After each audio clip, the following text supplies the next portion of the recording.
ক্যালকাটা ইউনিভার্সিটির আন্ডারে সেমিস্টার 4-এর ছাত্রছাত্রী আছো এবং তোমাদের শিক্ষাবিজ্ঞান সাবজেক্টটা পাস কোর্সে আছে, তোমাদের জন্য আজকের ক্লাসটা খুবই গুরুত্বপূর্ণ। আজকের ক্লাসে তোমাদের 100% কমনযোগ্য বড় প্রশ্নের সাজেশান নিয়ে আলোচনা করব, অর্থাৎ 5 নম্বর এবং 10 নম্বরের প্রশ্নের সাজেশান নিয়ে আলোচনা করব।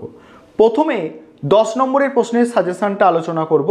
তারও আগে একটা বিষয় তোমাদের বলার আছে যে ছোট প্রশ্নের ক্ষেত্রে তোমরা কি করবে। ছোট প্রশ্নের ক্ষেত্রে তোমরা প্রিভিয়াস ইয়ার্সের প্রশ্নপত্র প্রথমে সলভ করবে, 2022 সাল এবং 2021 সাল। এই ছোট প্রশ্নগুলো সলভ করলে তোমরা কিছুটা ছোট প্রশ্ন কমন পাবে। এছাড়া সমস্ত ছোট প্রশ্ন কমন পেতে গেলে এছাড়াও কিছু গুরুত্বপূর্ণ এসএকিউ প্রশ্ন উত্তর তোমাদের সিলেবাস থেকে তৈরি করতে হবে। এবারে তোমরা বড় প্রশ্নের সাজেশানটা শুনে নাও। প্রথমে 10 নম্বরের জন্য যে প্রশ্নগুলো তৈরি করবে একটু ভালো করে মনোযোগ সহকারে শোনো। 10 নম্বরের জন্য আমি টোটাল প্রশ্ন রেখেছি 11টা।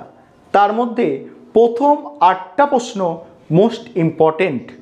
প্রথম প্রশ্ন, প্রতিবন্ধকতার কারণগুলি আলোচনা করো। প্রথম প্রশ্ন কি? প্রতিবন্ধকতার কারণগুলি আলোচনা করো।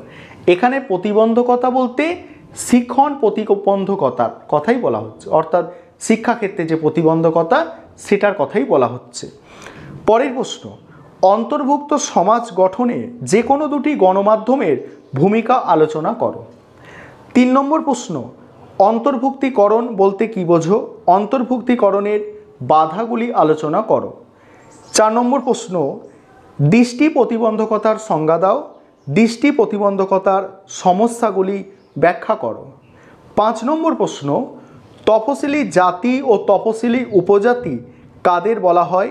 এদের সামাজিক অন্তর্ভুক্তিকরণে শিক্ষার ভূমিকা লেখো।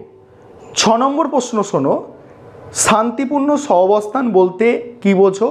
এই প্রসঙ্গে শিক্ষার ভূমিকা আলোচনা করো। 7 নম্বর প্রশ্ন আছে অন্তর্ভুক্তিকরণের প্রয়োজনীয়তা। 8 নম্বর প্রশ্ন, শ্রবণ প্রতিবন্ধকতার সংজ্ঞা দাও। শ্রবণ প্রতিবন্ধকতার সমস্যাগুলি লেখো। এই 8টা প্রশ্ন এই শ্রবণ প্রতিবন্ধকতা পর্যন্ত মোস্ট ইম্পর্টেন্ট। এরপরেও 3টে প্রশ্ন আমি বলবো, 3টে প্রশ্ন একটু বলবো, শুনে নাও। বাধামুক্ত পরিবেশ তৈরিতে বিদ্যালয় ও সমাজের ভূমিকা, এটা। দ্বিতীয় হচ্ছে তপশিলি জাতি ও উপজাতি কাকে বলে? তপশিলি জাতি উপজাতির শিক্ষার উন্নয়নে জাতীয় শিক্ষানীতি 1986-র সুপারিশগুলি লেখো। তারপরে হচ্ছে শান্তি শিক্ষা কি? শান্তিপূর্ণ সহাবস্থানের জন্য শিক্ষার ভূমিকা। এই হচ্ছে তোমাদের 10 নম্বরের প্রশ্নের সাজেশান। এবারে 5 নম্বরের প্রশ্নগুলো আলোচনা করব। তার আগে একটা বিষয় তোমাদের বলার আছে। তোমাদের জন্য সম্পূর্ণ স্টাডি মেটেরিয়াল তৈরি করা হয়েছে এবং সেই স্টাডি মেটেরিয়ালের মধ্যে তোমরা ছোট প্রশ্ন, 5 নম্বরের প্রশ্ন, 10 নম্বরের প্রশ্নর উত্তর সহ সাজেশান তোমরা কিন্তু পেয়ে যাচ্ছ। আর এই স্টাডি মেটেরিয়ালের প্রাইস রাখা হয়েছে 400 টাকা। সেক্ষেত্রে তোমরা A+ কোয়ালিটির নোটস পাচ্ছ। তবে তোমরা এখানে অনেকেই বলছো যে আমাদের 100 টাকা, 150 টাকা বা 200 টাকায়ও কিন্তু আমাদের নোটস পাওয়া যাচ্ছে। দেখো, তোমরা যারা 100 টাকায় নোটস কিনতে চাইছো তোমাদের বলবো নোটস কেনার এখানে দরকার নেই। তোমরা কি করবে, কিরণ প্রকাশনীর বই আছে, হাজরা পাবলিকেশনের বই আছে, এই বইগুলো তোমরা নিয়ে নাও। একই প্রশ্ন উত্তর সেখানে পেয়ে যাবে। শুধু তফাৎ কি আমাদের নোটসের সঙ্গে, আমাদের নোটসটা বিভিন্ন বই থেকে তোলা, যাতে গুছিয়ে একটু লেখা আছে। প্রশ্নের উত্তর কিন্তু প্রায় এক, খুব একটা ডিফারেন্স নেই, তবে গুছিয়ে কিন্তু লেখা। কারণ একটা 100 টাকার তুমি নোটস বা 100 টাকার জিনিসের সঙ্গে 400 টাকার জিনিস কোনো দিনই মেলাতে গেলে সেটা মেলে না। কারণ একটা 10,000 টাকার মোবাইল ফোন আর একটা 40-50 হাজার টাকার মোবাইল ফোন, তোমার ফিচার্স কিন্তু আলাদা থাকবে। দুটোতেই ফটো উঠবে, দুটোতেই গান শোনা যাবে, ভিডিও দেখা যাবে, কিন্তু তফাৎ কিছু না কিছু সেখানে থাকবেই। সেই রকম তফাৎ কিন্তু আমাদের নোটসের কোয়ালিটির মধ্যে থাকছে, আগেও ছিল, এখনও আছে। এবারে হচ্ছে 5 নম্বরের প্রশ্ন। 5 নম্বরের প্রশ্নের জন্য যেগুলো করবে একটু শোনো।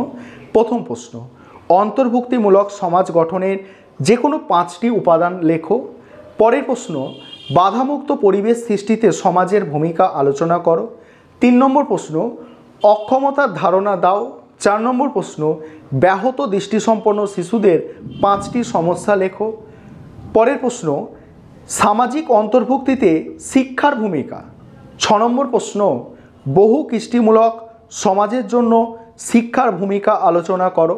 7 নম্বর প্রশ্ন, বাধামুক্ত পরিবেশ সৃষ্টিতে সমাজের ভূমিকা আলোচনা করো।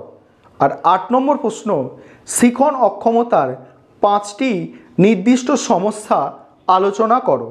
9 নম্বর প্রশ্ন, সামাজিক বহির্ভুক্তকরণের 5টি কারণ উল্লেখ করো। 10 নম্বর প্রশ্ন, অন্তর্ভুক্তিমূলক সমাজ গঠনে গণমাধ্যমের ভূমিকা লেখো। 11 নম্বর প্রশ্ন, শান্তিপূর্ণ সহাবস্থান গঠনে শিক্ষার ভূমিকা। 12 নম্বর প্রশ্ন, সামাজিক লিঙ্গ ও জৈবিক লিঙ্গের মধ্যে পার্থক্য। 13 নম্বর প্রশ্ন, অটিজম কাকে বলে, এর লক্ষণ বা বৈশিষ্ট্য লেখো। 14 নম্বর হচ্ছে ডিসলেক্সিয়া কি, এর বৈশিষ্ট্য।